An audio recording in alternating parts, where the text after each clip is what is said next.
ಚೆನ್ನಾಗಿದೆ.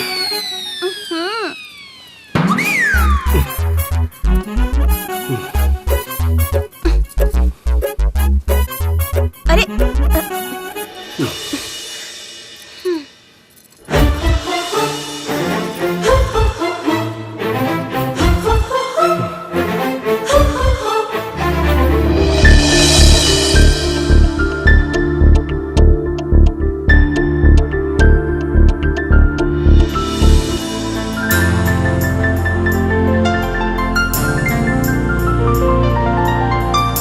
हम तो वही दिन तोहार दीवानी हो गई नी जौने दिने मंदिर में तोहके बहादुरी से लड़त देखनी, और उहे दिन हम फैसला कर लेनी कि अब चाहे कुछ होगी, अब सिर्फ तू ही बनवा हमार भतार।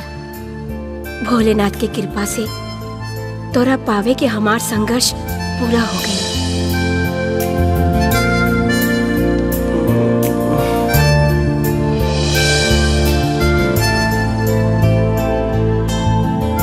मैडम जी, चाबी चाबी चाहिए कि चुम्मा?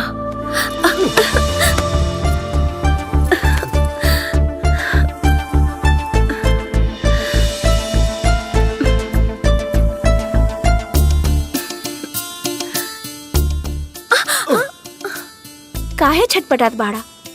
अकेले 10 मरद से भिड़ सकेला, और एगो लड़की से भिड़े में दम घुटता। उ कहा ना हमरा के तोहार लत लग गई। सुना, मेरे प्यार का किस्सा तो बहुत पुराना है। मेरे हीरो, तुम्हें ड्राइवर बनाना तो बहाना है। हमारा ड्राइवर बन जा, पगार हम दे। मैडम जी, के नहीं आई तब क्षमा करी, बाद में कभी। बक ओकर कोनो जरूरत नहीं है। ये कौन नौकरी? अरे यहाँ दू को गाड़ी चलावे के पड़ी का? रे बाप!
खोल के पहाड़ी चोली कैसन पेच कोस इनकर का हम सखी बोली लागता सलाई रिंच से खोल के पहाड़ी चोली कैसन पेच कोस इनकर का हम सखी बोली इनका के तनी लजवा बाजा मन है ई कैसे मनावा जा मौका के ना फायदाई उठा बताए सखी रेडी वाटर में ना पानी का बोतल बताए सखी रेडी वाटर में ना पानी का बोतल बताए सखी ए सखी का करबू? अरे चढ़ले रहबू। अरे उतर जा देवता।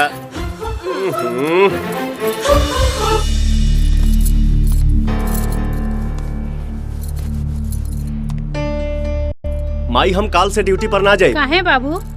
अरे काहे की नौकरी से निकाल दिए लोग ई तो जन्मे से नालायक बा ना। अरे यो नौकरी गई हाथ से। नौकरी नहीं खे गई, डबल ड्यूटी करे के पड़ता।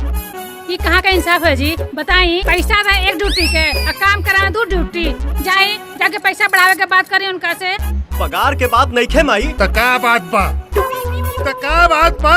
अरे जवान बा, डबल का ट्रिपल भी ड्यूटी करे के पड़े ना तो कर सकेला। देख देख हमरा ओरी ई उम्र में भी हम एक दिन में दुद्दू को पूजा कराइले। अगर तीसरा दिन मिलित ना तो ओकरा के छोड़ब ना। तहरा नियत। अरे बाबू तू बात समझत कहे नहीं खा? अरे समझे का बा बाबू? तहर बाबूजी ठीक है कहता रहे और कह तो आधा किलो दूध और बढ़ा दी। ना करब नौकरी, कह दे इनसे। अरे तो पगला गए। बाप और बेटा दोनों एक लेखा बाड़े सन। हे भगवान।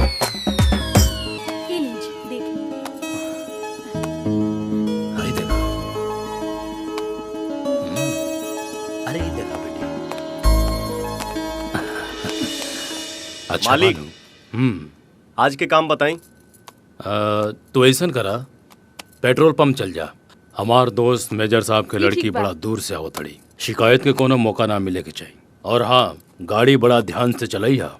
अरे देवता, का कहानी मालिक के बात चुट्टा कहीं। तारा कोनो पसंद आइल?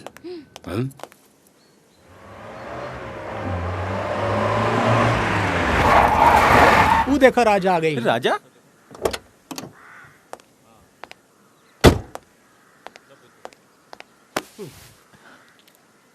भैया ईता आज दूसरा दिन और तू ड्यूटी पे? लगा था बाबा के मंत्र काम कर गई। नौकरिया ना छूटी जबले हम ना छोड़ब। अब सेठ जी के जिगरी दोस्त आवत अड़े, उनके बड़े आराम से घर लेके जाए के बाद इतना आराम से ले जाए कि कमर के पता ना चली। सेठ खुदे धक्का मार के निकाल दिए। चलो जा। चलो भैया।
चले।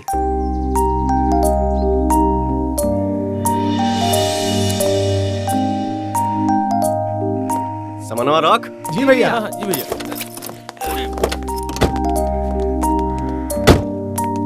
भाई, हाँ भैया। मैडम के लिए ठंडा लेके आओ। जी भैया। चल दे।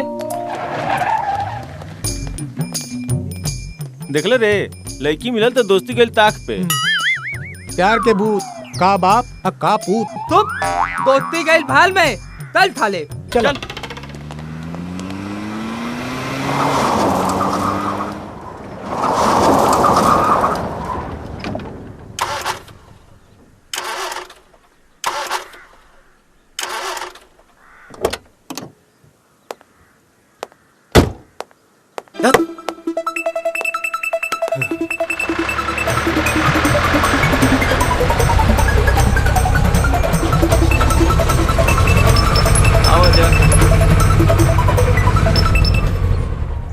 रोहन का बोल? देखो हो, फंस गई टेंगड़ा।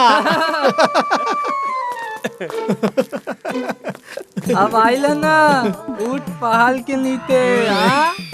मिलन मलाई तो अकेले कही है, अब माठा मिली तो मतवाला के पिए है। एक बात बताओ, ढेर निके बोला। ठीक बा हमनी के मतलब ही नहीं जा। ए बच्चन भैया, हाँ। थोड़ा एक घटारा के हो। ठीक बा।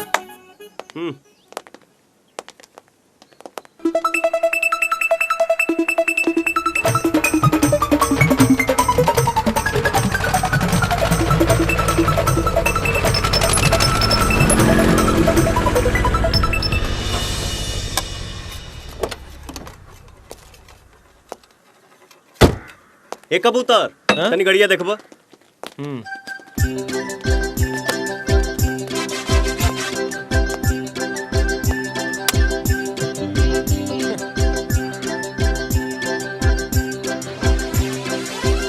गड़िया ठीक हो 3-4 घंटा लग जाई। अच्छा हाँ तो शिखर टूटल तो बिलारे के भागे। देखत का वाला 10 मिनट में तो पसीना तुए लागल, 3-4 घंटा में तो मोमबत्ती पिघलिए जाई।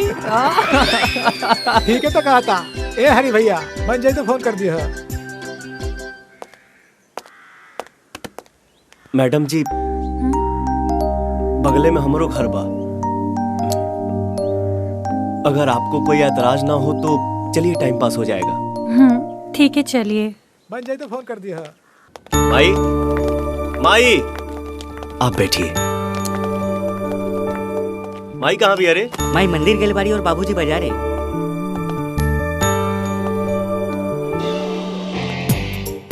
मोमबत्ती पिघल जाई, जो जाके ठंडा पानी ला जा। जी भैया।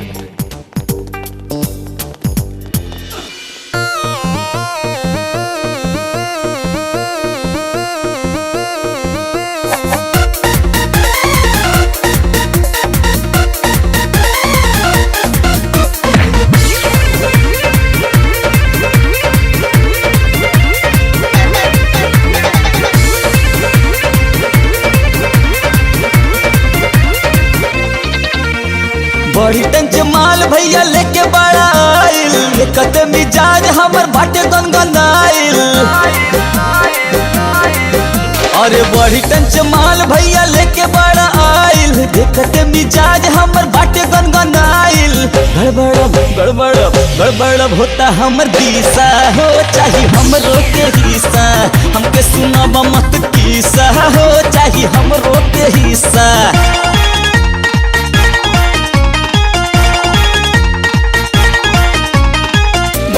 बाड़ी रसदार प्यार हमरो के चाही, हम तबानी हिस्सेदार प्यार हमरो के चाही। हमरो से जदी अगर करबा बेईमानी, होई ना भलाई तोहर रसी न जवानी। हमरो से जदी अगर करबा बेईमानी, होई ना भलाई तोहर रसी न जवानी। चढ़ल अब जाता लव के घीसा हो, चाहे हमरो के हिस्सा, हमके सुनाब मत किस्सा हो, चाहे हमरो के हिस्सा।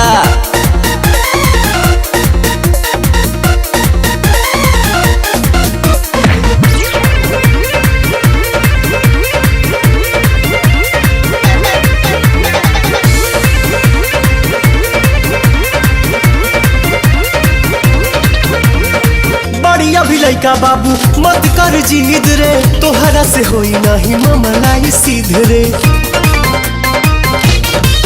हरे बाड़ी अभी लइका बाबू मत कर जिद रे, तोहरा से होई नहीं मलाई सीधे रे। उमर जब होई तोर 20 रे तब मंगे तू हिस्सा। सुन होने जाके देखी रे कहे मांगता रे हिस्सा। गड़बड़ होता हम दिशा हो चाहे हमरो के हिस्सा। हमके सुना मत किस्सा हो चाहे हमरो के हिस्सा। अरे रे रुको तो, ये कौन सी भाषा है? ये हिंदुस्तान की सबसे मीठी और प्यारी भाषा है, भोजपुरी। हमें भी सीखनी है। सिखा दे, बस थोड़ा टाइम लगी। हमरा लगे एगो तरीका बा, 6 घंटा में सिखा दे। अच्छा, पीके फिल्म देख ले बारा। आवा एने आवा, कुछ ना आवे।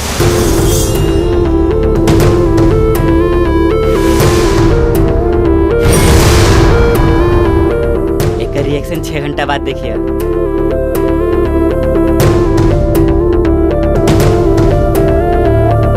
ना जजमान, जवान लड़का से जोर जबरदस्ती कैल ठीक नहीं खे।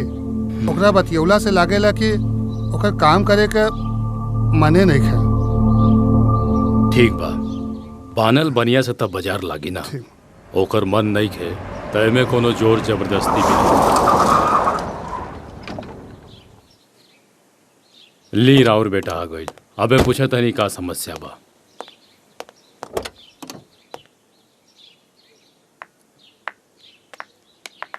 Hello uncle. खुश रहो। और घर में सब कैसे अच्छी हूँ। लगता है उन्हें आने का मन नहीं है। अरे रे नहीं, वो तो शादी में जरूर आएंगे। पक्का? हाँ। ठीक है, आओ बेटा। हेलो, कैसी है तू? ठीक हूँ। नमस्ते। नमस्ते। हाय। चलो अंदर हाँ। चलते हैं। हाँ। राजा। जी मालिक। तुहार बाबूजी का कहा तड़े कि तुहार काम करे का मन नहीं खे? ना ना, ऐसा कोनो बात नहीं खे। हम तब बस एजे काम करब। का पंडित जी? हमरा के पागल कथिए के छोड़ी नालायक। हमारी इज्जत के इल्लतियावत फिरता। चला घरे बताओ तो। चलो। ओम जय जगदीश हरे, स्वामी जय जगदीश हरे। जय भगवान जी के। ला बेटा आरती ले ला।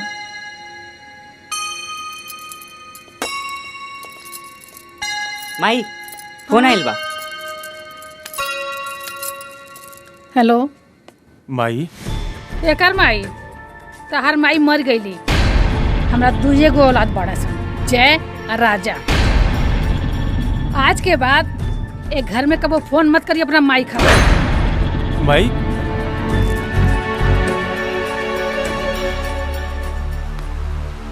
माई का भइल? देख बाबू, ते कोनो ऐसा काम मत करी है जिके वो हमरा परिवार पे, हमरा धर्म पे केहू उंगली उठावे। ना माई, तोरा बात के गांठ बांध के रखले बानी। धर्मो रक्षति रक्षिता। जो धर्म की रक्षा करता है, धर्म उसकी रक्षा करता है।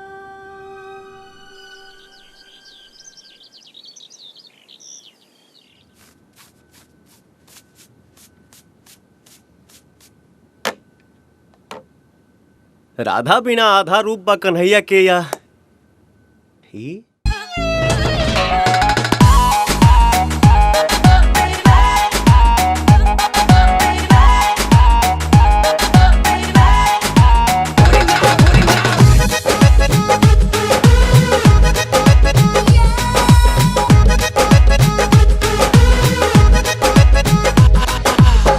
अपना करे जा जैसे राखब संभाल के। अपना करे जा जैसे राखब संभाल के। दे दाना दिल ओढ़नी से निकाल के। दे दाना दिल ओढ़नी से निकाल के।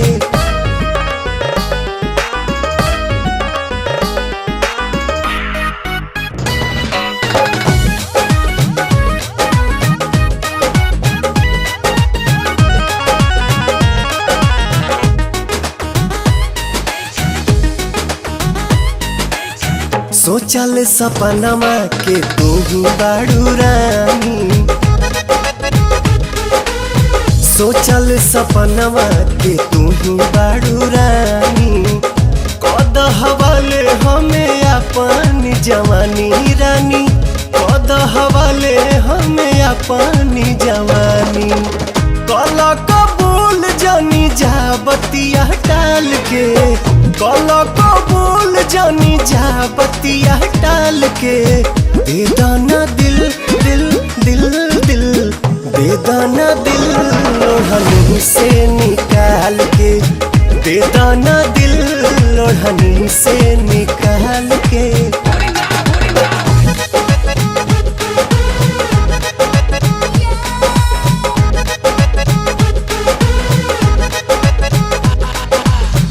कबले तू रहबू बबी बोला ना कुमार हो, हे बबी हो, कबले तू रहबू बबी बोला ना कुमार हो, हमरे नाम कदयापन सोरा हो सिंगार हो, हमरे नाम कदयापन सोरा हो सिंगार हो, आके करीब तनी पूछा तू हाल के, आके करीब तनी पूछा तू हाल के, दे दाना दिल दिल दिल हो, दे दाना दिल लोढ़नी से निकाल के, दे दाना दिल लोढ़नी से निकाल के।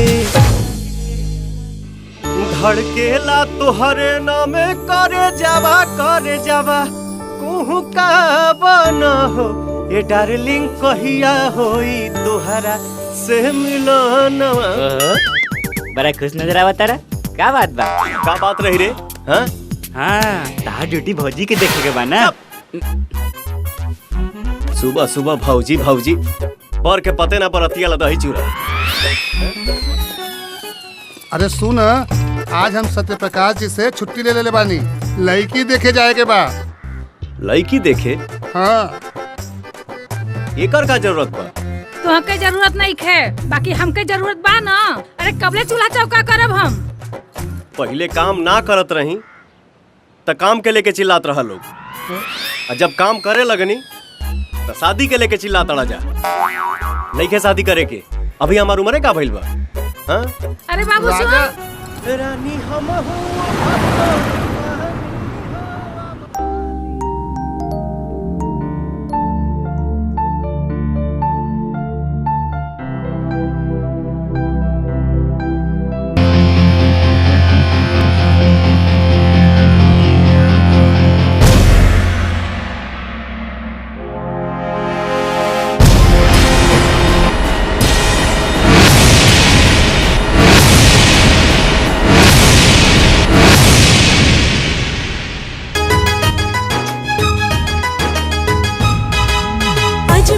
संजोग मिलन के जोग जिया में जागे, हाँ अजबे संजोग मिलन के जोग जिया में जागे, मन खोजे मन मीत के जब जब प्रीत लगन मन लागे, पायलिया चमके हो छम छम, पायलिया चमके हो छम छम, छनन छनन छन छनन छनन छन छनन छनन छन, पायलिया चमके हो छम छम, पायलिया चमके हो छम छम, पायलिया चमके हो, पायलिया चमके हो छम छम।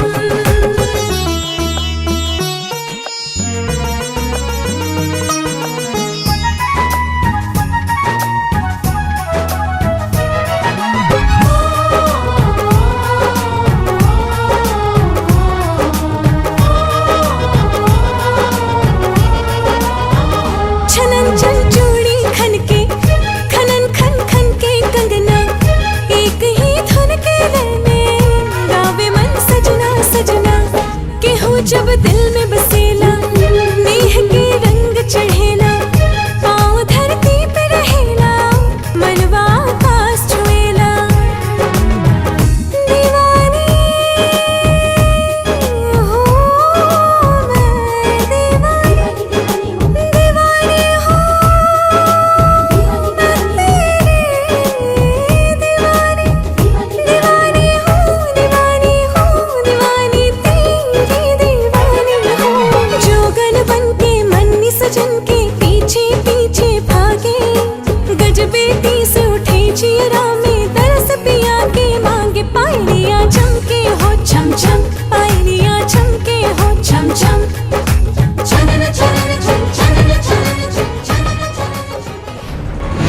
मेरी जान, मुझे ना कुछ क्या कुछ?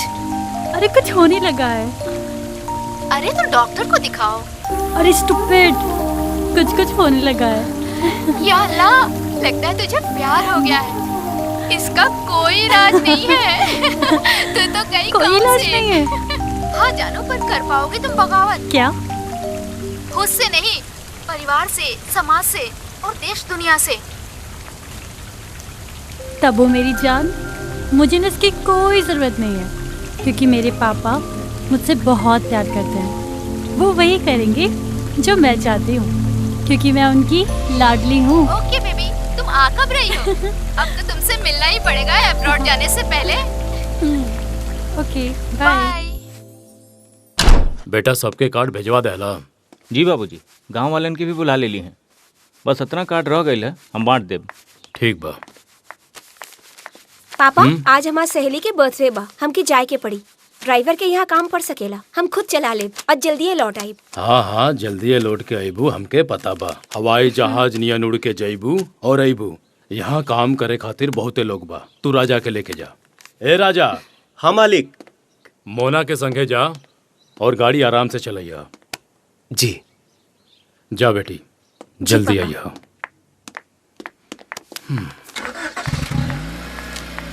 ये कार्ड कहाँ पे जावे थी बाबूजी? एमएलए के यहाँ भी पहुँचा। राजा, हाई ला चॉकलेट खा लो। अरे खा ला ना, चॉकलेट है, जहर थोड़ी ना। हमार माथा काहे चकराता। बुझाता नशा वाला चॉकलेट के असर काम करे लागल। आज तो मजा लेके छोड़ब।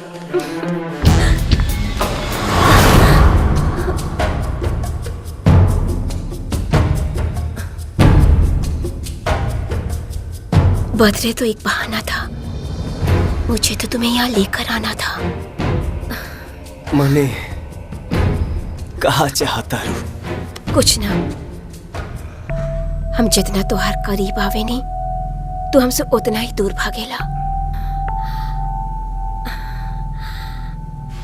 हीरू है काहे? हमरा में कुछ कमी बाका? ना जी। का तोहरा में कुछ कमी बा? तेरी।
हम तोहरा संगे ही बेड पर कैसे? अरे यार, ये कौन खेल खेला तारू तू? खेल? खेल तो अभी खेलनी कहाँ? अगर खेलल चाहत रहती तो कब के खेल गई रहती। ई खेल हमारा और हम ही ई खेल खेलब, पर अभी ना, अभी ना। शादी के बाद ही खेल खेलब, पर जरूर खेलब। लेकिन हाँ, ये खेल हम केहू और के खेले भी ना। केकर बात करो तारू? जान के भी अनजान मत बना। ओकर प्यार पूजा और हमार प्यार पाप। राजा, हम तोहरा से प्यार करेले।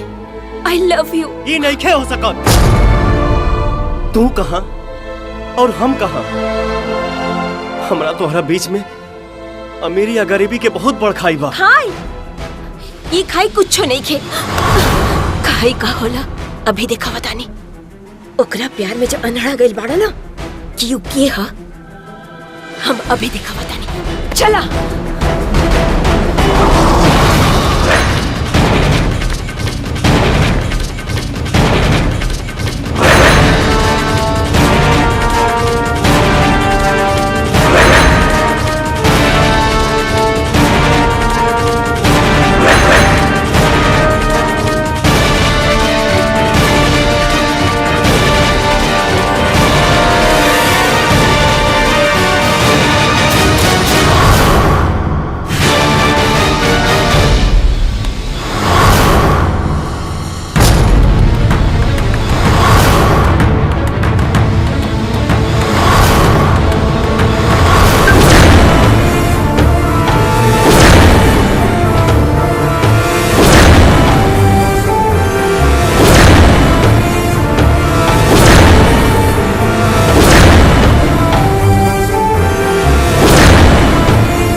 तू हिंदू, ऊपर से पंडित, और ई मुसलमान।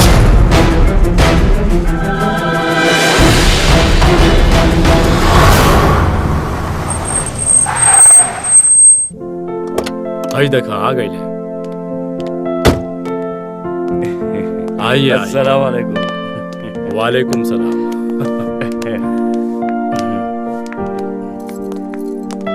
ये मेरा बेटा प्रणाम चाचा। सलामत रहे। और ये मेरी बहू है जी और ये छोटी बेटी। खुश रहो।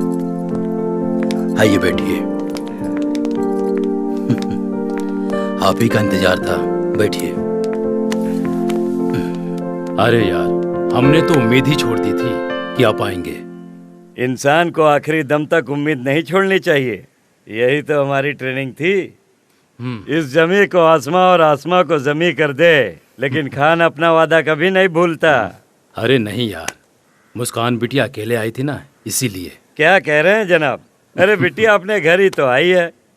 वैसे हम बेटियों को नहीं, बेटियां हमें संभालेंगी। अबू ये लीजिए। अरे मेरी आ गई आपकी गाड़ी। कैसे हो आप? बिरजू। जी मालिक। गाड़ी से सामान निकालो। मुस्कान बेटा, अब्बू का सामान मेरे कमरे में रखवा दो। 2-4 दिन ही सही, साथ में रहेंगे तो बचपन की यादें कुछ ताजा हो जाएंगी। ठीक है, चलो। आइए जनाब, शादी की तैयारी दिखाता हूँ। जरूर, क्यों नहीं। चलिए। भाई शादी की तैयारी तो बड़ी अच्छी की है, लेकिन लड़का कैसा है, उसका खानदान कैसा है? लड़का तो बढ़िया है ही, और खानदान भी अच्छा है। चलो अच्छा है। इसी बहाने फिर से एक बार मिले। सही कह रहे हैं। आइए बैठिए। हाँ हाँ बिल्कुल। और कैसा लगा सालों बाद यहाँ आकर? मेजर साहब, यह हिंदुस्तान की मिट्टी की खुशबू ही तो है जो हमें यहाँ खींच लाती है। सही करें। बंटवारे के मुसीबतों ने हमें हिंदुस्तान से पाकिस्तान तो भेज दिया, लेकिन आज भी हमारा दिल हिंदुस्तान में ही बसा हुआ है। अब सोचता हूँ मेरा दम भी निकले तो यहाँ की मिट्टी और हवाओं में निकले। क्या बहकी बहकी बातें करते हैं मेजर साहब। मुस्कान बेटिया सुनेगी तो क्या बोलेगी? मुस्कान तो मेरे जिगर का टुकड़ा है। मैं उसे कुछ कहता हूँ तो वो नहीं सुनती, लेकिन वो कुछ भी बोले तो मुझे करना ही पड़ता है। क्यों नहीं करना पड़ेगा? और सुल्तान बेटा कैसा है? बंटवारे ने धीरे धीरे दिलों को बांटना शुरू कर दिया। कैसा माहौल बनते जा रहा है। हैरत होती है सब देख के। एक दूसरे के प्रति नफरत, बदले की भावना, जहर बोया जा रहा है, जहर। हाँ। नौजवान गुमराह होते जा रहे हैं और सुल्तान उसी का एक हिस्सा बनते जा रहा है। क्या बताएं मेजर साहब, अब तो हिंदुस्तान के नाम से भी उसे चिढ़ आती है। खुदा खैर।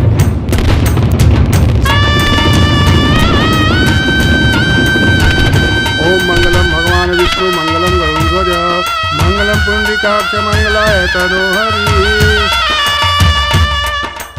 आई लीजिए अक्षर। सर्वमंगल मांगल्ये शिवे सर्वार्थ साधिके शरण्ये त्र्यंबके गौरी नारायणी नमोस्तुते।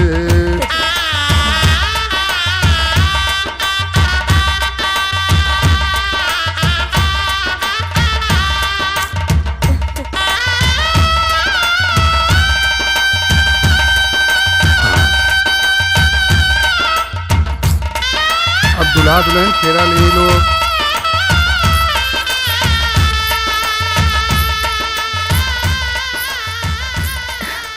केकरा के तलाशत पानी।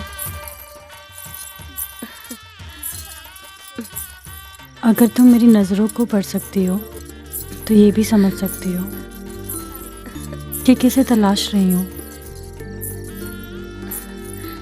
क्यों नहीं जी, पर वो नहीं है। तुम्हें क्या लगता है कि उसमें इतनी हिम्मत है कि सरहद पार कर जाएगा? कभी नहीं।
बेवफा हो गईलू हो, तू सनम बेवफा हो गईलू हो। अखिया में लोरवा सजैलू, मनवा से चैन उड़ैलू, हमरा के तू हिंदू ऊपर से पंडित और ये मुसलमान।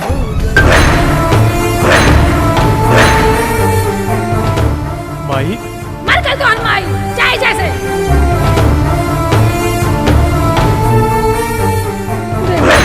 ते कोनो ऐसा काम मत करी है जे वो हमरा परिवार पे, हमरा धर्म पे केहू उंगली उठावे। तोरा बात के गांठ बांध के रखले बानी। धर्मो रक्षति रक्षिता।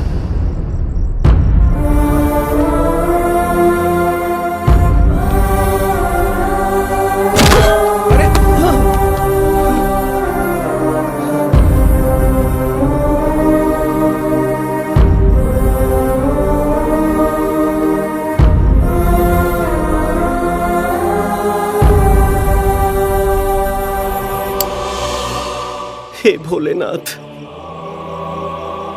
हम नादान बानी, लेकिन रउआ तो आगम जानी है ना। सब जानते हुए रउआ हमारा साथे ऐसा काहे कहनी, काहे कहनी। अगर केहू के भेजा ही के रहे हमरा जीवन में, तो ओकरे के काहे भेजनी जेके ना हम स्वीकार सकी और ना ही हमार परिवार।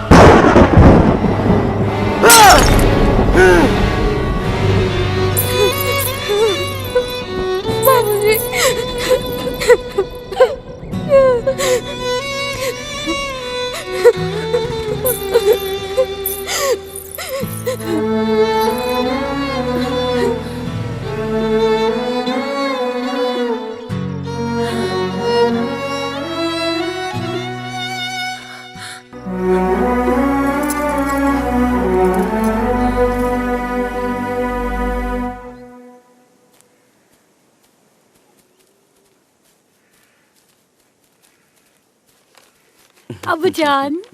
क्या बात है, लगता है कुछ चाहती है मेरी बेटी। बैठो, बोलो क्या कहना है। अब्बू। अरे आज तक मैंने तुम्हारी कोई बात को ठुकराया है क्या बेटी? बोलो।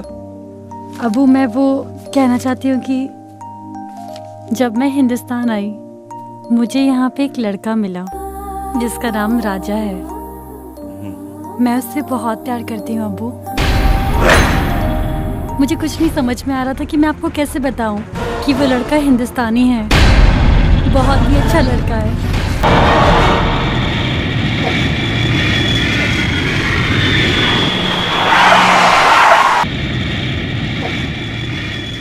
अल्लाहु अकबर। अल्लाहु अकबर। भाईजान, अब अब्बा जान के गुजर जाने के बाद मुजाहिद भाइयों के लीडर आप होंगे। भाईजान नाम मत कीजिएगा। भाईजान, समीर भाई की बात रख लीजिए। बेटा सुल्तान, आज से मुहाजिर भाइयों के लीडर आप हो। अब्बू, आपका हुक्म सर आंखों पर। इंशाअल्लाह, इंशाअल्लाह।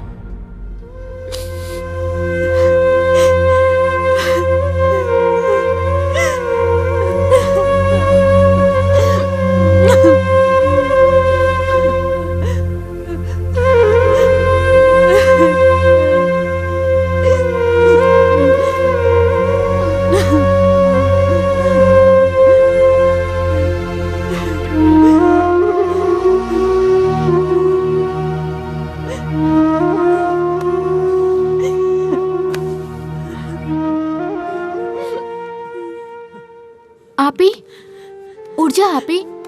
दादा अब्बू आए हैं आपसे मिलने। दादा अब्बू। मत रो बेटा, मत रो। मौत तो मरा है, और होने को कौन टाल सकता है। हमारा जी नहीं लग रहा है। मुस्कान बेटा, ये तावीज बांध लो, फिक्र मत करो, सब बेहतर होगा। अल्लाह सब बेहतर करेगा, अल्लाह सब बेहतर करेगा।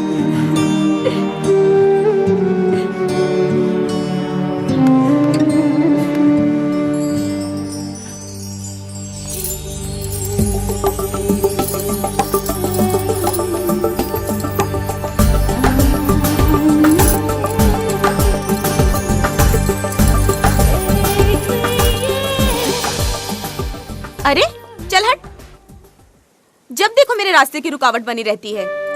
मैं आपके रास्ते की रुकावट कैसे? हाँ रुकावट, जब तक तू निकाह नहीं कर लेती मेरा हनीमून कैसे मनेगा?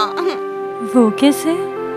तेरे भैया ने कसम खाई है कि जब तक तू निकाह नहीं करेगी तब तक तेरे भैया के साथ मेरा वो कैसे होगा?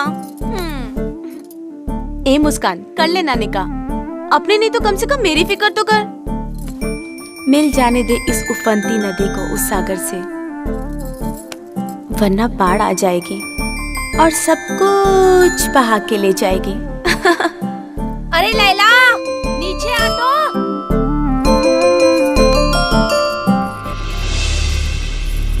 बड़े अफसोस की बात है भाईजान कि जो मुल्क अबू जान का ना हो सका, उस मुल्क के लिए उनके दिल में इतनी हमदर्दी क्यों थी? तबरेज, मैं भी मना करता था, लेकिन शायद खुदा को यही मंजूर था। बेटा तबरेज, तुम तो इसी मिट्टी में पैदा हुए हो। अपना वतन, अपनी मिट्टी, अपने अजीजों से बिछड़ने का गम तुम क्या समझोगे? जिस मुल्क ने हमें पनाह दिया है, क्या उस मुल्क की कोई अहमियत नहीं? मुल्क की क्या बात करते हो? ये मुल्क हमारा है। बिल्कुल भाईजान, आप और हम दोनों भाई हैं, इसीलिए तो इस रिश्ते को और भी गहरा बनाने के लिए आया हूँ भाईजान। मैं मुस्कान से मोहब्बत कर बैठा हूँ भाईजान। अगर मेरी मुस्कान से निकाह हो जाए तो हमारे रिश्ते में चार चांद लग जाएंगे भाईजान। आप जानवर, हमारे टुकड़ों पे पलने की तेरी औकात नहीं, और हमसे बराबरी करने की गुस्ताखी करता है। चंद रुपए कमा लेने से कोई खानदानी नहीं हो जाता। चल के आया है अपने पैरों पर, चार कंधे पे चढ़ के जाने की तैयारी ना कर। और सुन, आइंदा से मेरी बहन के बारे में सोचने की हिमाकत मत करना, वरना टुकड़े टुकड़े करके हर ईद पे मटन किश्तों में भेजूंगा। दफा हो जाए यहाँ से।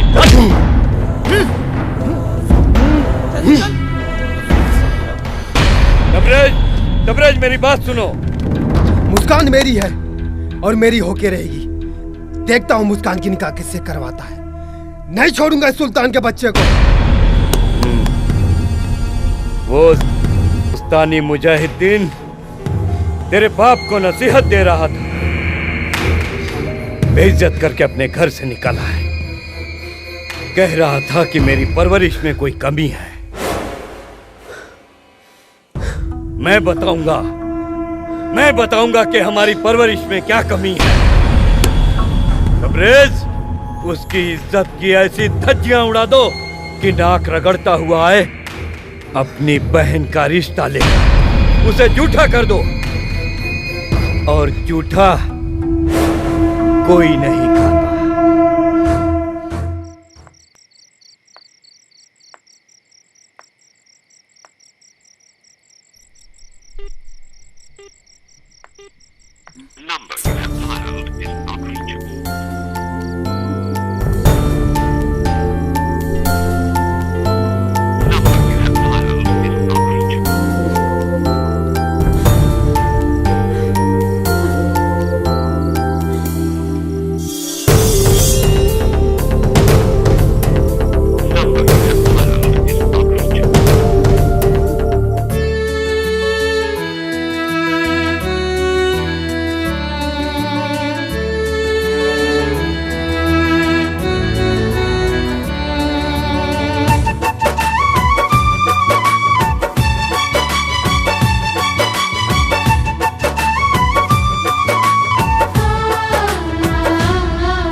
जहिया से छूटल बाड़े हमरो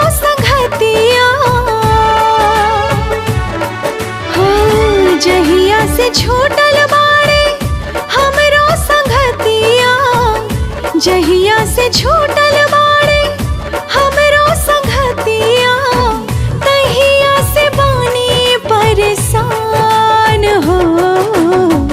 जाई चंदा ले आवा खबरिया, जाई चंदा ले आवा खबरिया, कैसन बाड़े मोर जान हो।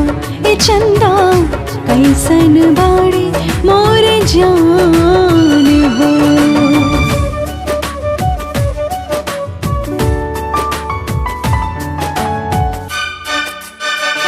उनके बिना ना एक पल लागत मनवा, कैसे दिखाई खुल के दिल के आंगनवा। उनके बिना ना एक पल लागत मनवा, कैसे दिखाई खुल के दिल के आंगनवा। अब ता हमार बिना देख ले सूरतिया, अब ता हमार बिना देख ले सूरतिया। हम खता कैसे बिहान हो। जाई चंदा ले आवा खबरिया, जाई चंदा ले आवा खबरिया, कैसन बाड़े मोरे जान हो। ए चंदा कैसन बाड़े मोरे जान हो।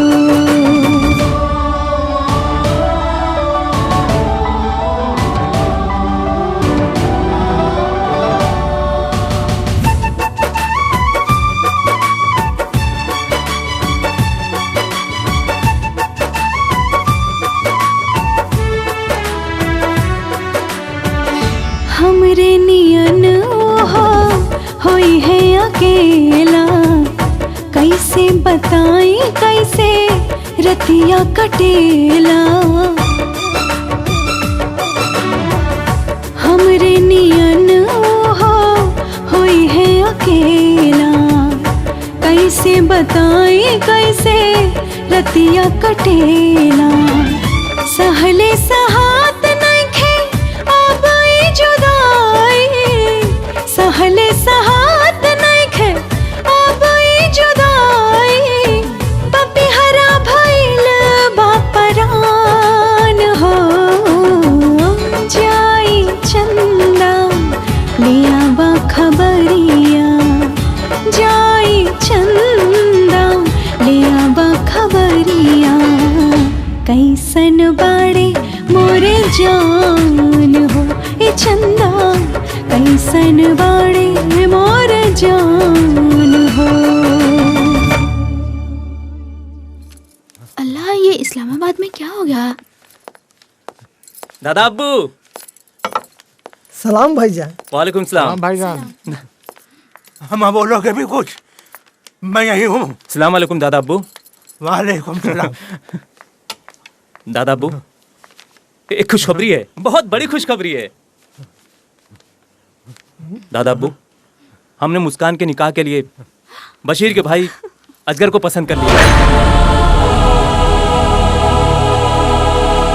सारी बातें तय हो चुकी हैं, आप बस निकाह की तैयारी करिए। लैला, हाँ? अब बाकी की सारी रस्मों की तैयारियां जल्द से जल्द पूरी करवाइए। मेरी जिंदगी का फैसला मुझसे पूछे बगैर ही कर लिया भाईजान। भाईजान, मैं ये शादी नहीं करना चाहती भाईजान। दादा अब्बू, इससे कहिए हमें इसकी मंजूरी की जरूरत नहीं। निकाह इसी हफ्ते होगा, हमने जुबान दी है। सुल्तान मर सकता है, मुकर नहीं सकता। खुदा हाफिज। भाईजान, भाईजान, भाईजान।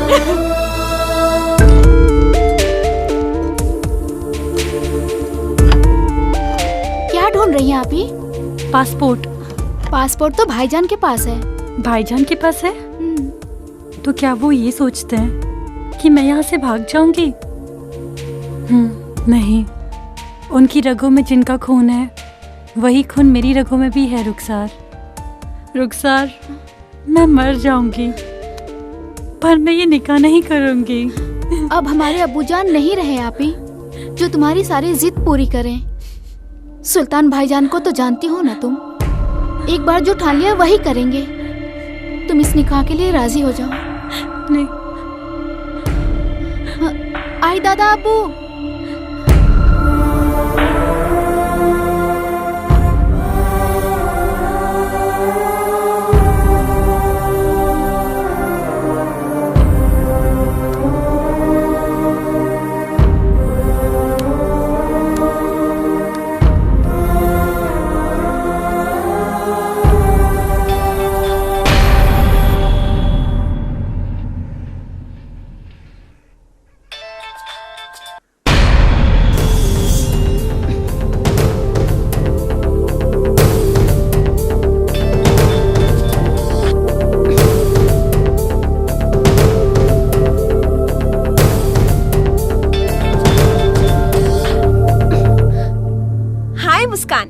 बड़ी बेसब्री से तुम्हारे फोन का इंतजार कर रही थी। कहो कैसे फोन किया? तो फोन क्यों काट रही हो? यही तो समस्या है। तुम्हें लगता है कि मैं काट रही हूँ और मैं मानती हूँ कि तुम काट रही हो। अच्छा खैर बता, किस लिए फोन किया? भाईजान ने मेरा निकाह तय कर दिया है।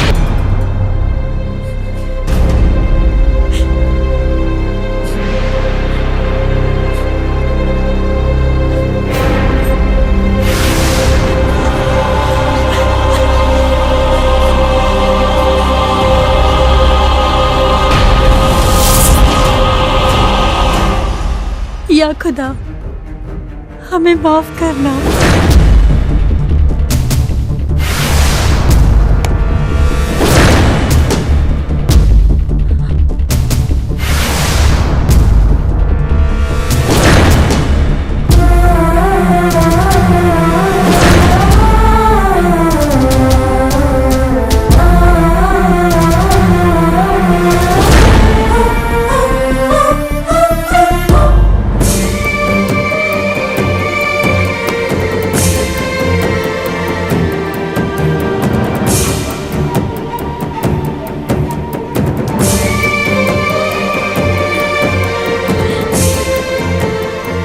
या खुदा, अब हमारी आंखों में वो रोशनी देना जिससे हम उनको देख सकें।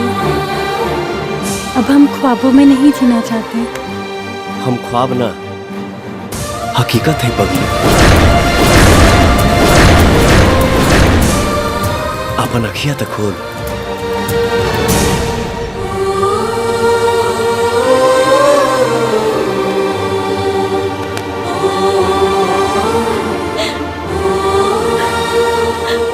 राजा, राजा,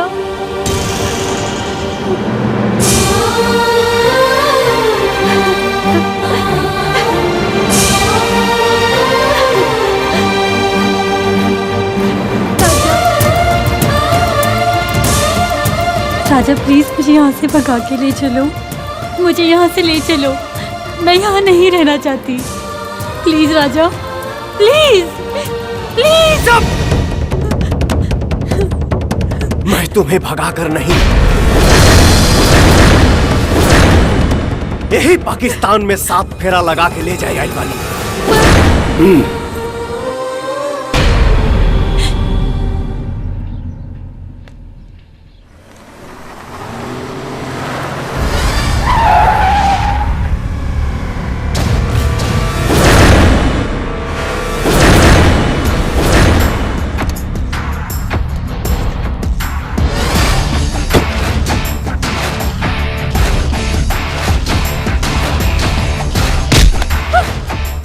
छोड़ो मेरा हाथ, मैंने कहा छोड़ो मेरा हाथ। अब्बू जान ने कहा है कि उसे जूठा कर दो, क्योंकि जूठा कोई नहीं खाता। फिर तो तू किसी के लायक नहीं रहेगी। बचाओ, बचाओ। सुल्तान को झक मरा के मेरे कदमों में आके गिड़गिड़ाना पड़ेगा। तुम फिर मेरी हो और मैं तुम्हें अपना बना के रहूंगा। बचाओ, कोई बचाओ मुझे। छोड़ो मेरा हाथ, मैंने कहा छोड़ो मेरा हाथ। छोड़ो, छोड़ो,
काट के फेंक दो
सुल्तान मुझे बख्श दे, सुल्तान मुझे माफ कर दे।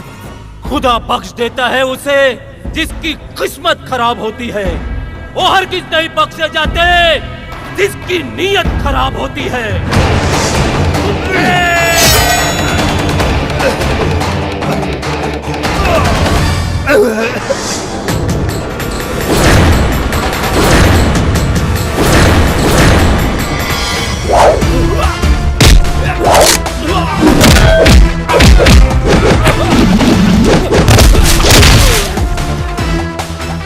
मेरी बहन की तरफ आंख उठाकर देखने वालों का यही हश्र इसमें भटकता हुआ मुसाफिर। कहीं तो पनाह होगी। नहीं, कहीं नहीं। पनाह का ठिकाना नहीं। और तुम मंजिल की तलाश में हो। मंजिल तो मिल ही जाएगी, भटकते ही सही। गुमराह तो वो हैं जो घर से निकलते ही नहीं। ड्राइविंग जानते हो? जी। तो समझो तुम्हारा काम हो गया। चलो मेरे साथ। चले। चलो मुस्कान।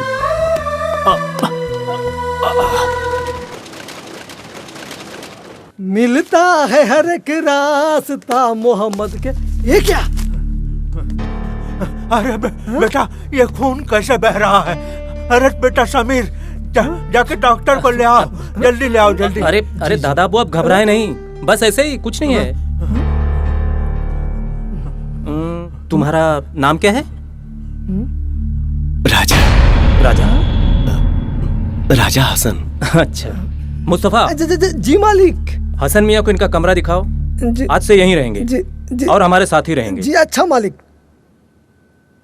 शुक्रिया। पनाह मिल गई, अब मंजिल भी ढूंढ लेना। मंजिल तो तुहार बहिने बाड़ी, तू ही दे ऐसा। जाओ अपना सामान लेकर आओ। तुम नहीं लाओगे तो कौन लाएगा? मेरे पास कोई सामान नहीं है। क्या एकदम फटे हाल हो? मालिक भी न जाने कहां कहां से उठा कर ले आते हैं फर्नीचर।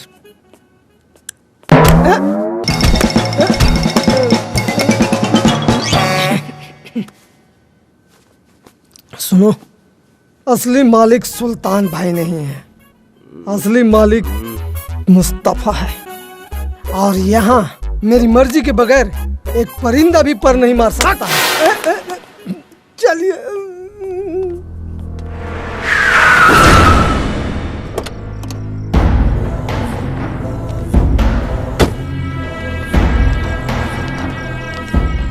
अस्सलाम वालेकुम बशीर मियाँ। वालेकुम अस्सलाम रहमतुल्लाह बरकताह। खुशामदी। शुक्रिया, जन्मदिन की मुबारकबाद हो भाई। शुक्रिया शुक्रिया। आइए चलिए।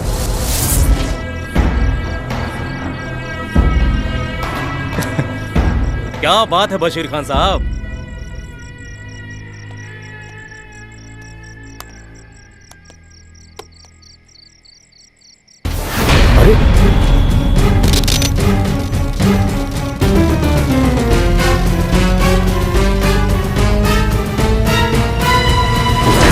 या अल्लाह, ये तो वही हिंदुस्तानी है। ये असगर की जिद थी कि हम केक हाँ क्यों नहीं। मुआफी चाहूंगा सुल्तान। जरूर। असगर मैं आता हूँ। हाँ हेलो असगर मियाँ। हेलो। आपका केक तो बड़ा शानदार है। भाईजान एक बुरी खबर है। बोल गफूर। वो काफिर हिंदुस्तानी कौन? जिसने हमारे सरफराज को हिंदुस्तान में मारा था, वो यही पाकिस्तान में हमारी नजरों के सामने है। जनाब अगर आपकी इजाजत हो तो हम उसका खात्मा यहीं कर दें। उस हिंदुस्तानी को जिंदा रख, मैं पहुंचता हूं। जी जनाब।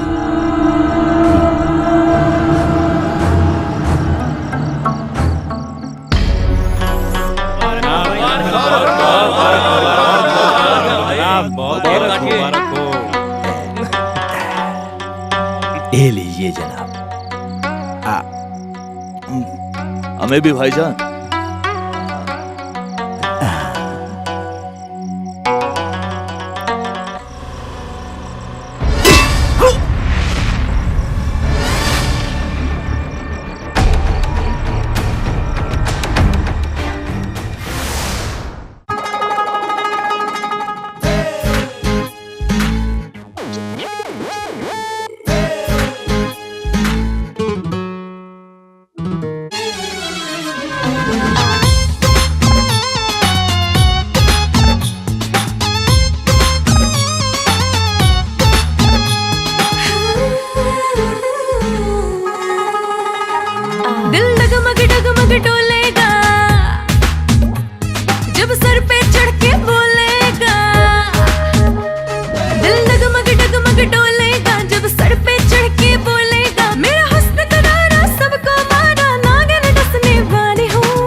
सांस में सांसों की आग भर दूं, होठों के रंग की रंगत से आतिश को फना कर दूं।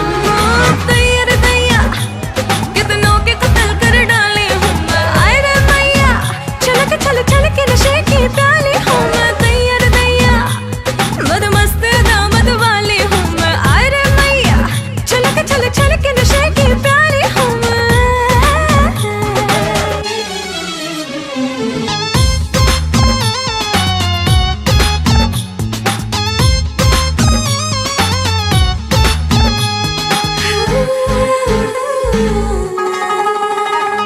एहसास पिघलने लगते हैं, अल्फाज बदलने लगते हैं जब लूं में अंगड़ाई।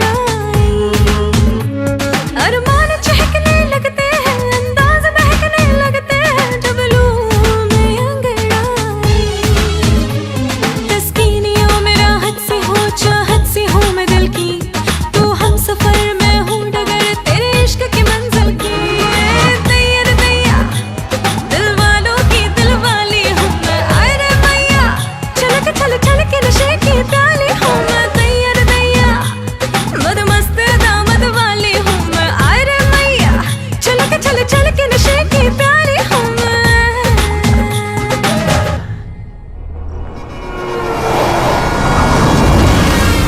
खोलने का बहुत शौक है ना उसे भाईजान। अब सब कुछ मैं खोलूंगा। तो सिर्फ वो नहीं, पूरा हिंदुस्तान कराएगा।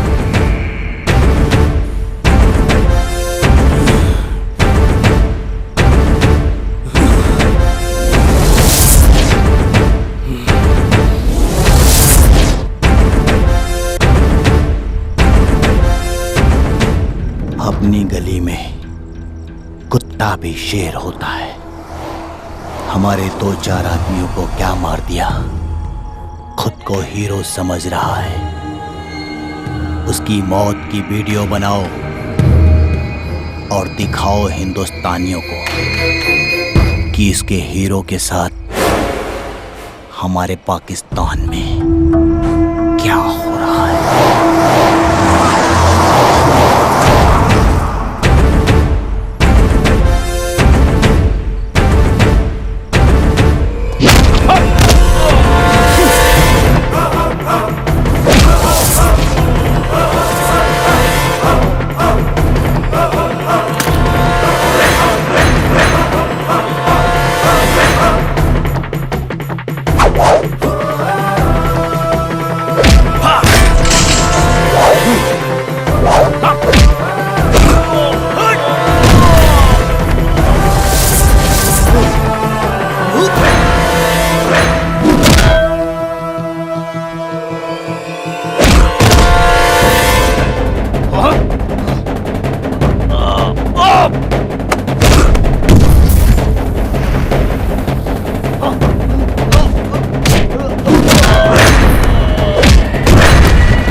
गफूर, हाँ बोल गफूर। गफूर नहीं राजा, भीख मांगने की औकात है तुम्हारी। हिंदुस्तान जीतने का ख्वाब रखते हो, मर्द को संभाल नहीं सकते। पूरा हिंदुस्तान क्या खाक झेलोगे? आकर अपने लौंडों के मौत का वीडियो बना, दिखाओ अपने भाई के भतार लोगन के।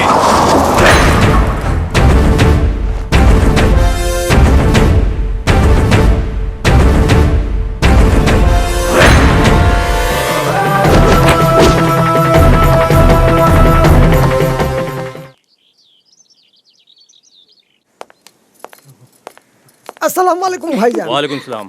सलाम भाईजान। सलाम भाईजान। वालेकुम सलाम। दादा अबू, ये शादी के कार्ड के कुछ सैंपल हैं, एक नजर देख लीजिए। हम भी देखेंगे दादा अब्बू। ये वाला बहुत प्यारा है। ये नहीं, ये भी नहीं। ये वाला अच्छा है, अच्छा है।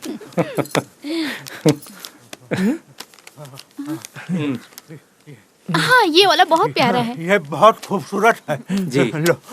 सुल्तान जी, हिंदुस्तान में कर्नल साहब को कार्ड भेज देना। बस छोटी अम्मी, जख्म अभी भरा नहीं है, उसे कुरेदने की कोशिश ना करें।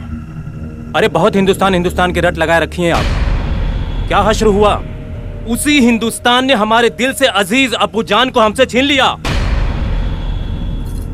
आप लोग कान खोलकर सुन लीजिए, कार्ड का एक फटा हुआ हिस्सा भी पाकिस्तान की सरहद के पार नहीं जाएगा। लेकिन क्यों? हमें उनसे कोई रिश्ता नहीं रखना। सुना, तनी राजा के फोन लगावा ना, कितना दिन हो गए कोनो फोनो ना आइलो, लगावा ना।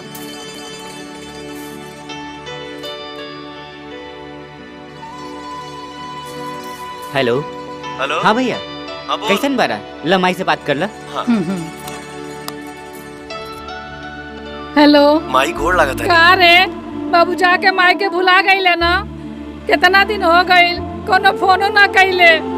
अरे ना रे माई, ऐसा मत बोल, काम धाम के चक्कर में ना बतिया पाऊनी। अच्छा, काम मिलल? हाँ माई, ये जो ड्राइवर के नौकरी करत रुक ना, हनी, रुक बड़ा अच्छा ना, लोग हवे, बहुत प्यार मिलता है लोग से। अरे मैं देना हमरो के हमू बात करब। देना देना हमू बात करब माई। ये सब माई, ना देना हमरो प्रभु के। का इच्छा हो। हमू के दे माई। सब भगवान की कृपा है बेटा। दे माई। ले। हेलो। हाँ।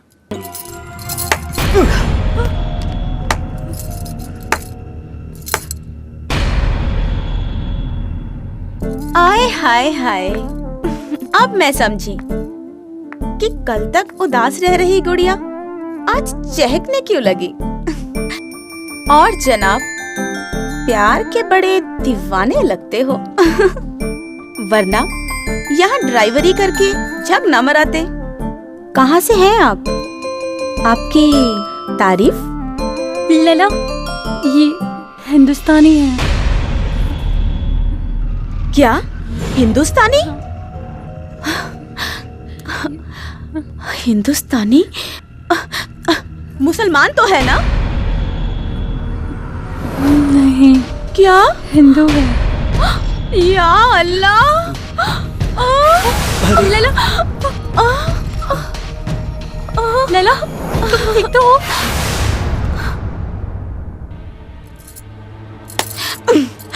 सुल्तान को ये नहीं, तुम तो जानती हो, काट के रख देगा। मेरा निकाह होगा तो सिर्फ इनसे ही होगा, वरना मैं खुद को काट लूंगी। ऐसा कुछ नहीं होगा। वैसे तो मैं हिंदुस्तान पाकिस्तान कटने और काटने के लिए नहीं, तुम्हें सही सलामत ले जाने आए हैं, लेकर ही जाऊंगा।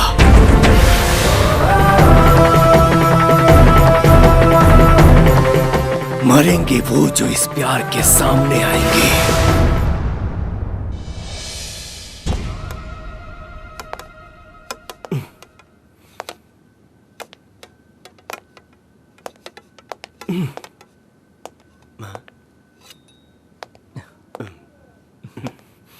भाईजान। बोलो। कुछ जानना चाहता हूं आपसे। हाँ पूछो। मोहब्बत अगर गैर मुल्क और गैर मजहबी से हो जाए तो क्या करना चाहिए? वाह मियाँ, तुम भी कमाल कर बैठे। वही रोग लगा बैठे जिसका कोई इलाज नहीं। अगर तुम्हारी मोहब्बत सच्ची होगी तो दुनिया की हर दीवार तोड़ के आएगी, चाहे वो दीवार मुल्क की हो या फिर मजहब की। और मियाँ, तुम्हारी मोहब्बत मोहब्बत से मिली तो ठीक, वरना हम भी बगावत करने में बाप हैं सबके। अरे उठा लाएंगे उस हिंदुस्तान की छोरी को।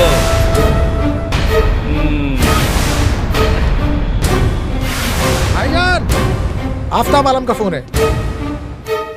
जी आफ्ताब भाई, अस्सलाम वालेकुम। वालेकुम सलाम। मैं आ रहा हूँ।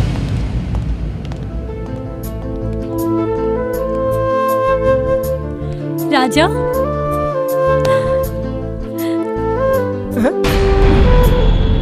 ऐसे मत देखा, धड़कन बढ़ जाए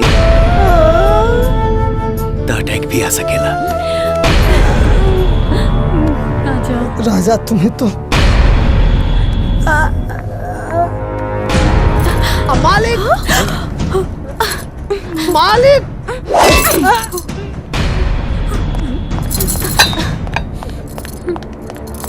अरे मुस्तफा क्यों चिल्ला रहा है?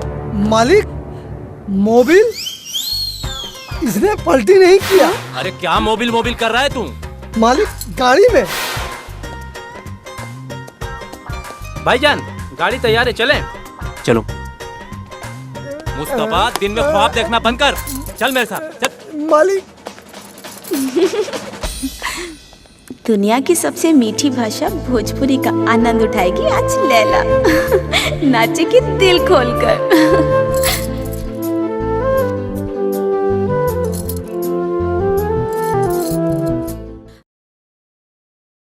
पे ध्यान कबो काहे ना करेला, अरे ऐसन चीज बोला कहवा तू पैबा, छूट गइल जे हाथ से चिरई,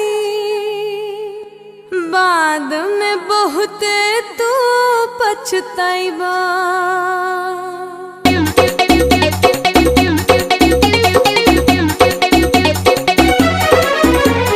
हमरा के जान काहे इतना सतावेला, काहे तू जवनिया में आगिया लगावेला। हाँ, हमरा के जान काहे इतना सतावेला, काहे तू जवनिया में आगिया लगावेला। बोला देवा देना, बोला देवा देना, अभी उसे प्यार की आजादी। ना तो ड्राइवर वैसे, ना तो ड्राइवर वैसे, ना तो ड्राइवर वैसे कोई ले हम शादी, ना तो ड्राइवर वैसे कोई ले हम शादी।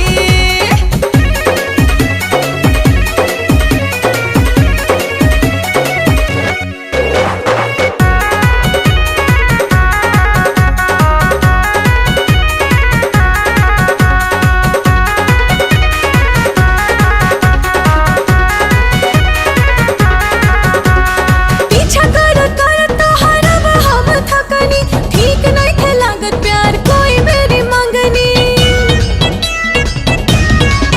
हाँ, पीछा कर कर तोहरा हम थकनी, ठीक नहीं थे लागत प्यार कोई मेरी मंगनी, ठीक नहीं थे लागत प्यार कोई मेरी मंगनी।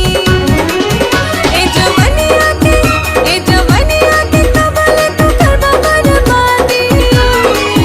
ना तो ड्राइवर वैसे, ना तो ड्राइवर वैसे, ना तो ड्राइवर वैसे कोई ले हम शादी, ना तो ड्राइवर वैसे कोई ले हम शादी।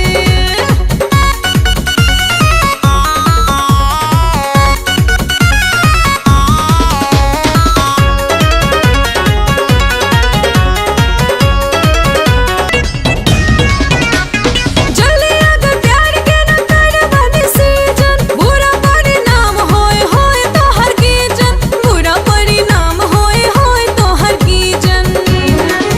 काहे छोड़ा तारा, काहे छोड़ा तारा अपना आगे के परेशानी। ना तो ड्राइवर वैसे, ना तो ड्राइवर वैसे, ना तो ड्राइवर वैसे कोई ले हम शादी, ना तो ड्राइवर वैसे कोई ले हम शादी।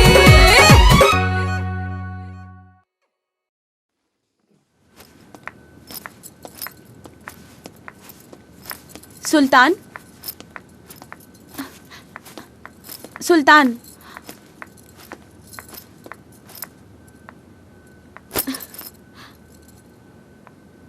अबूजान मक्का जा रहे हैं हज के लिए, हमें भी ले जाना चाहते हैं।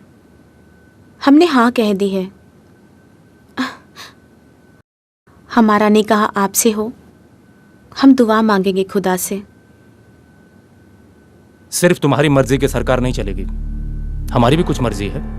तुम्हारी मर्जी की जरूरत नहीं है मुझे। हम जिएंगे भी अपनी मर्जी से और तुम पर मरेंगे भी अपनी मर्जी से। तुम्हारे साथ जीने की तमन्ना है। तुम ना भी मिले तो तुम्हारी यादें ही काफी होंगी मेरे लिए।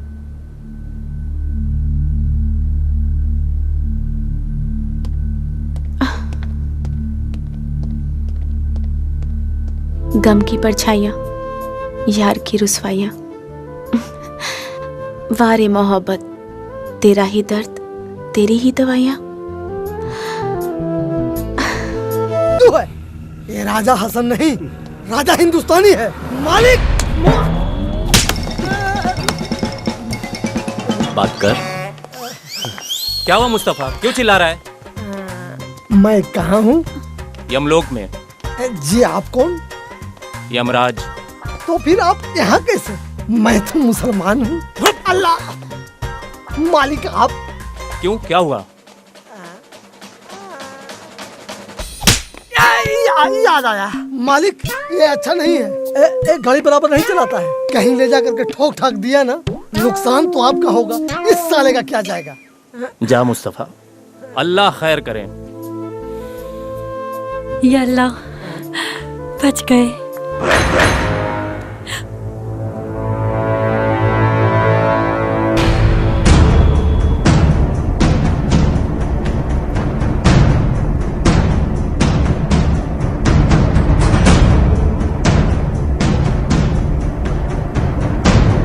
कम ऑन बेबी, तुम बच्ची नहीं, तुम तो फंस गई।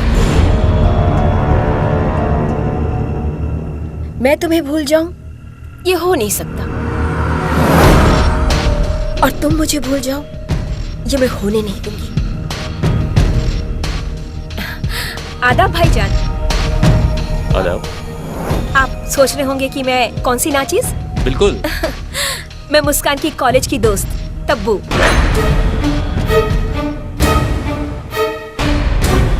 तबस्सुम। भाईजान, मुस्कान ने मुझसे चैलेंज किया था कि वो अपने निकाह में ना मुझे नहीं बुलाएगी, पर मुझे तो आना था। देख, मैं आ गई ना। मुबारक हो। I missed you a lot। भाईजान, अब तो मुस्कान की निकाह के बाद ही मैं यहाँ से जाऊंगी। तुमने सही फरमाया। मुस्कान के हर दोस्त हमारे लिए खास मेहमान है। मुस्तफा जी, आप इन्हें ले जाओ और मुस्कान का कमरा दिखाओ। शुक्रिया भाईजान। जी आइए। क्या सोचा था?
सीने में जलन, आंखों में तूफान सा क्यों है?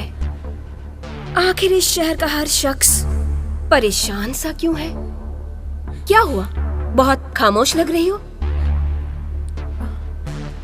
जानकर अनजान बनने की कोशिश मत करो मोना। आखिर तुम यहाँ आई क्यों हो? और वो यहाँ क्यों आया है? वो मुझसे प्यार करता है और अपना प्यार पाने आया है। और तुम? और मैं उससे प्यार करती हूँ और उसे यहाँ से ले जाने आई हूँ। बकवास।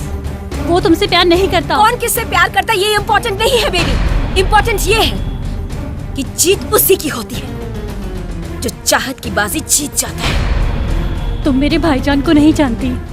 अगर उन्हें पता चल गया तो शायद तुम अपने भाई को जान के भी नहीं जानती हो। क्या कहोगे उनसे कि तुम एक ड्राइवर से प्यार करती हो जो एक हिंदुस्तानी है, जो एक हिंदू है? काट डालेंगे तुमको, समझी? अरे अपनी नहीं तो उसके बारे में तो सोचो। देखो मुस्कान, ये खेल मेरा है और तुम इस खेल को बिगाड़ रही हो बीच में आके। याद रखना, अगर मैं ये खेल नहीं खेल सकती तो तुम्हें भी खेलने नहीं दूंगी, ना ही किसी को। तुम्हारी सगाई हो चुकी है और ईद के बाद तुम्हारा निकाह भी है। फिर तुम हाथ मलते रह जाओगी और मैं अपने राजा को ले जाके राज करूंगी। अच्छा है कि तुमने मेरी किस्मत नहीं लिखी। किस्मत के भरोसे बैठने वाले हमेशा बैठे रह जाते हैं। कोशिश करने वाले इश्क की बाजी जीत जाते हैं।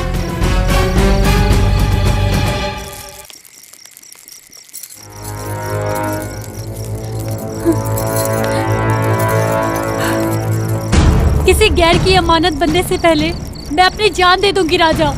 मुझे यहाँ से भगा ले चलो। भगा के ले जाना होता तो कब का भगा ले गया होता। तुम्हारे अब्बा ने हमारे हिंदुस्तान से दोस्ती की और उसे मरते दम तक निभाया। हम इस प्यार को कलंकित नहीं होने देंगे मुस्कान। प्यार हमेशा ही बदनाम हुआ है राजा, ये मत भूलो।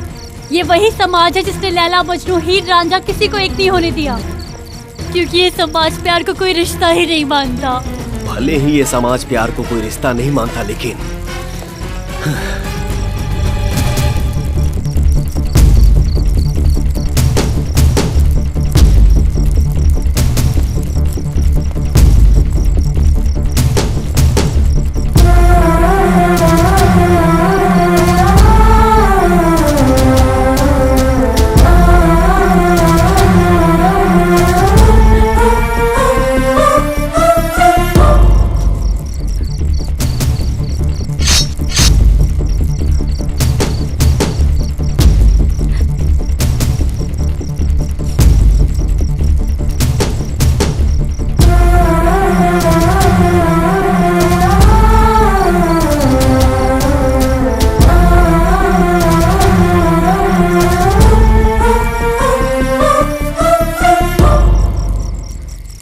इस रिश्ते को मानेगा ना?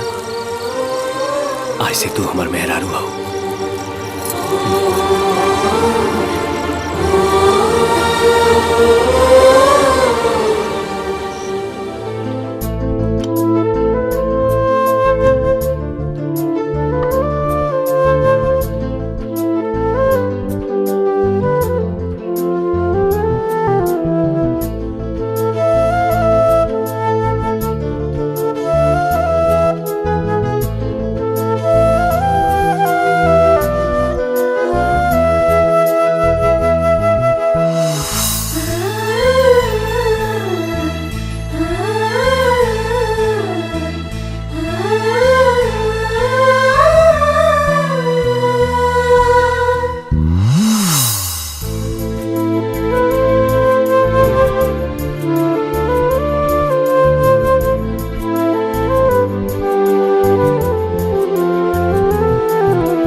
जिस तरह से आज के रस्म की तैयारी की है उसी तरह से निकाह के दिन भी सब अच्छे से हो जाना चाहिए ताकि शिकायत का मौका ना मिले।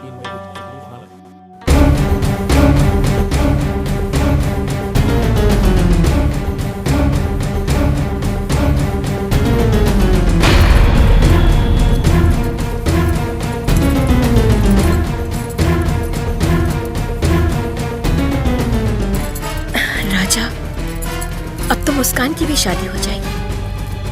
उसके निकाह के बाद तुम तो अकेले हो जाओगे। अब क्या इरादा है? मोना, अच्छा हो कि तू हमके भूल जा। मुस्कान के बगैर हमार जीवन अधूरा बा। तो अब इंतजार कौने बात के? मुस्कान की डोली उठेगी कि ओकर डोली के कहार बनेगी? इंतजार दबा डोली उठेगी, लेकिन ओकरा डोली के कहार ना, ओकर भतार बनेगी। ना, तोहरा हाथ से केहू और की मांग में सिंदूर ये हम ना देख सकीले। अच्छा, हम यहाँ शतरंज के पासा फेंकिए ना, तोहरा के लेके जाई लाली बानी, और हम तोहरा के लेके जाई। चला हमरा साथे, चला। अगर तू हमार नहीं हो सकत त केहू और की भी ना होके दे। जाता नहीं, सुल्तान के सब कुछ बतावे। मोना,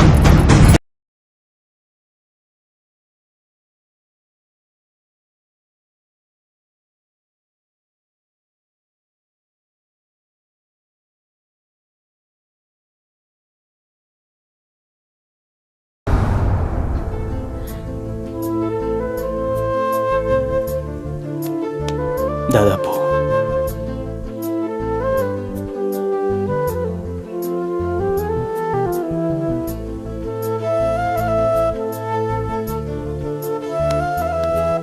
मुस्कान, हार गई सुल्तान की नफरत और तुम्हारी मोहब्बत जीत गई। भाईजान,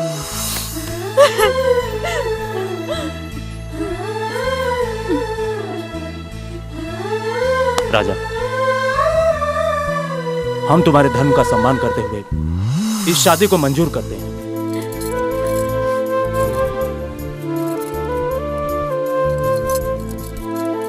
लेकिन अपने मजहब का भी अपमान नहीं कर सकते।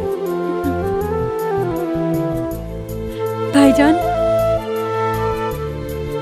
मुस्कान, हम तुम दोनों का निकाह करके ही हिंदुस्तान भेजेंगे।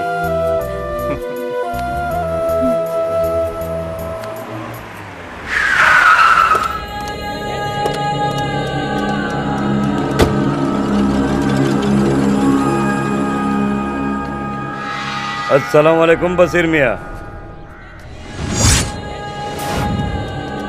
तशरीफ रखिए।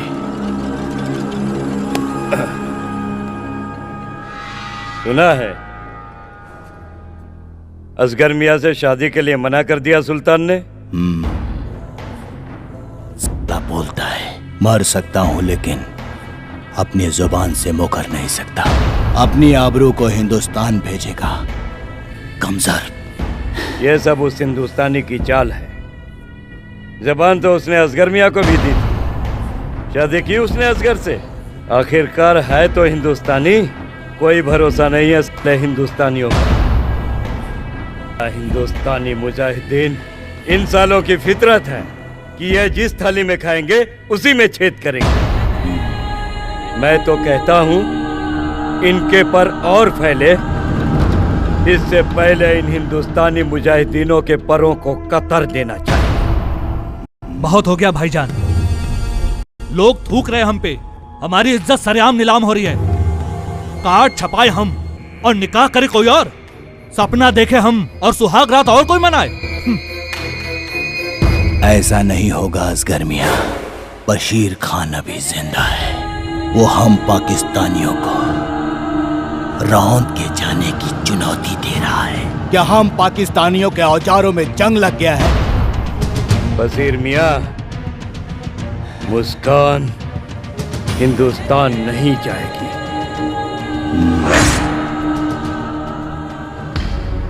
निकाह कबूल है? कबूल है। निकाह कबूल है। कबूल है। निकाह कबूल है। कबूल है।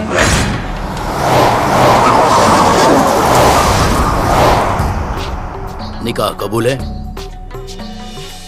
कबूल है। निकाह कबूल है। कबूल है। निकाह कबूल है। कबूल है। आमीन।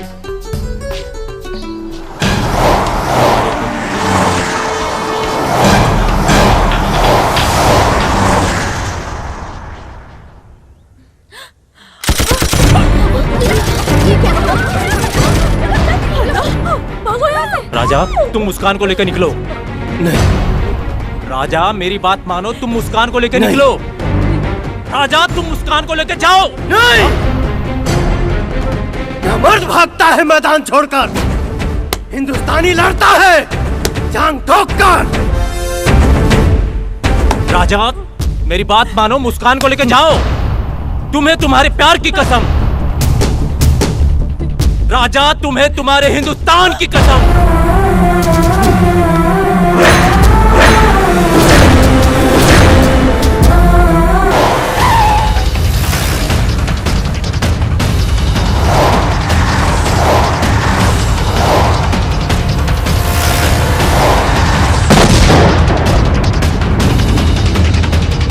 असगर गाड़ी तेज चला।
समझ लो उसको पानी। इश्क जो रंग में रंगा नहीं तो वो फिर कैसी जवानी। खोला खून नहीं तो तुम समझ लो उसको पानी। इश्क जो रंग में रंगा नहीं तो वो फिर कैसी जवानी है। पाकिस्तान में त्रेता युग वाला वो नाम चाहिए। पाकिस्तान में त्रेता युग वाला वो नाम चाहिए। सीता नहीं मिलेगी कैसे एक राम चाहिए। सीता नहीं मिलेगी कैसे राम चाहिए।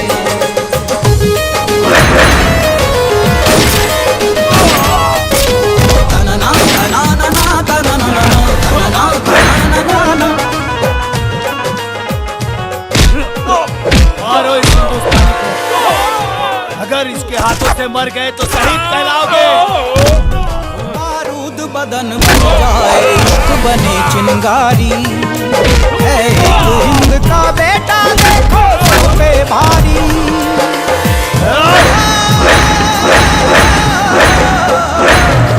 बारूद बदन बन जाए इश्क बने चिंगारी। है एक हिंद का बेटा देखो सब पे भारी। तेरी शेर की छाती अपना लोहा मनवाना। दुश्मन को ये बतला दे तू कितना बड़ा दीवाना है। वो प्यार पैसा चाहिए। वो प्यार पैसा चाहिए। सीता नहीं मिलेगी कैसे एक राम चाहिए। सीता नहीं मिलेगी कैसे राम चाहिए।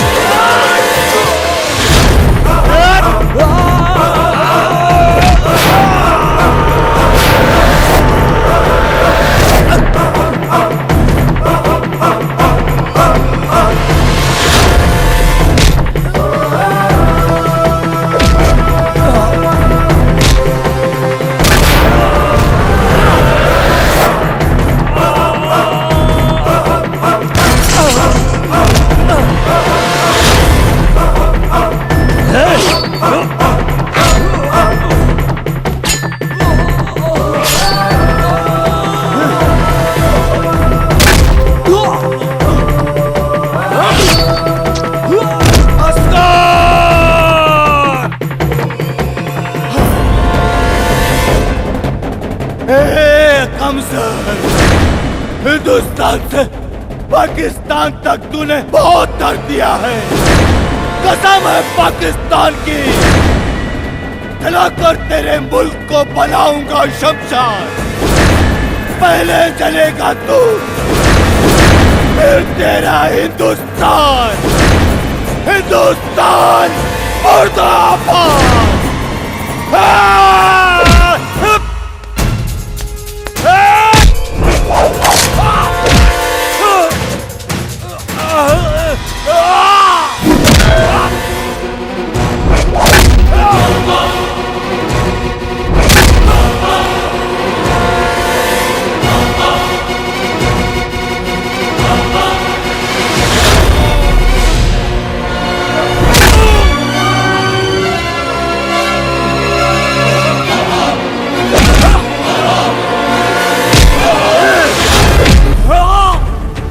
हर पाकिस्तानी बोलता है कि जला देंगे। भग तेरी माँ का, जलते हुए दिए को परवाने क्या बुझाएंगे। और जो मुर्दों को नहीं जला पाते वो जिंदों को क्या जलाएंगे।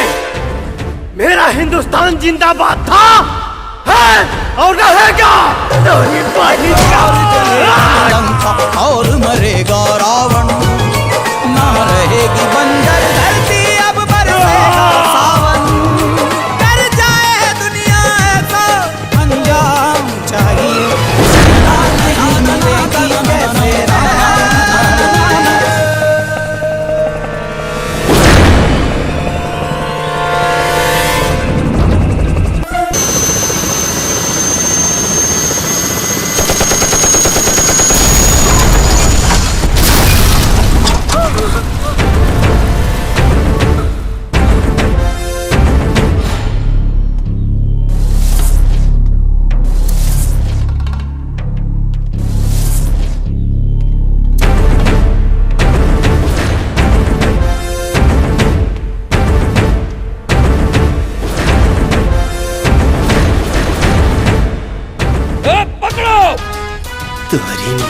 कब? बारूद बदन बन जाए इश्क बने चिंगारी है एक हिंद का बेटा देखो सब पे भारी तेरी शेर की छाती अपना लो मनवाना है दुश्मन को ये बतला दे तू कितना बड़ा दीवाना है ना सरहद सागर पर्वत भी रोक न पाए दिल की राना अपने सनम को साथ ही लेकर जाएगा डर जाए दुनिया ऐसा अंजाम चाहिए डर जाए दुनिया ऐसा अंजाम चाहिए सीता नहीं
राजा की बहादुरी और दिलेरी की दाद देनी होगी, जिसने पाकिस्तानी खुफिया तंत्र ISI को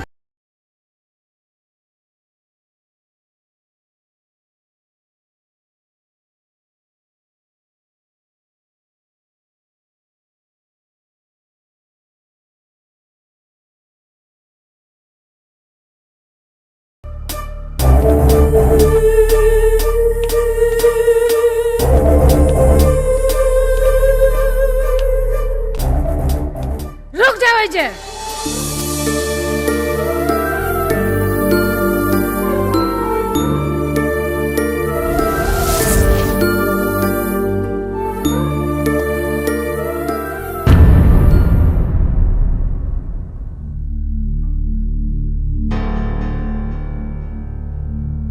माई, ये दुनिया में सब इंसान बराबर बाड़े,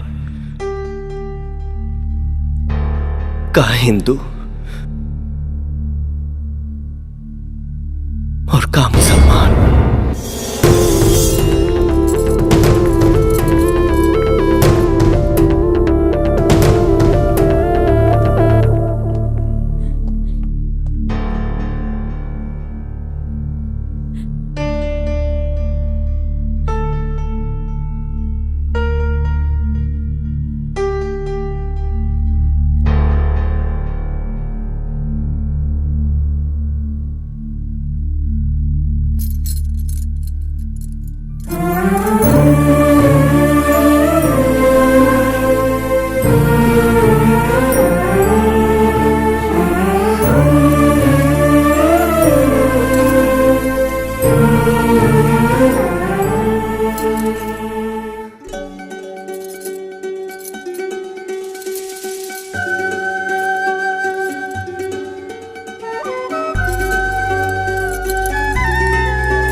जिया शेर, पाकिस्तान के किला उखाड़ के भौजी के लेके आ गईला, सही कल जाला। आरा जिला उखाड़ देवेला किला।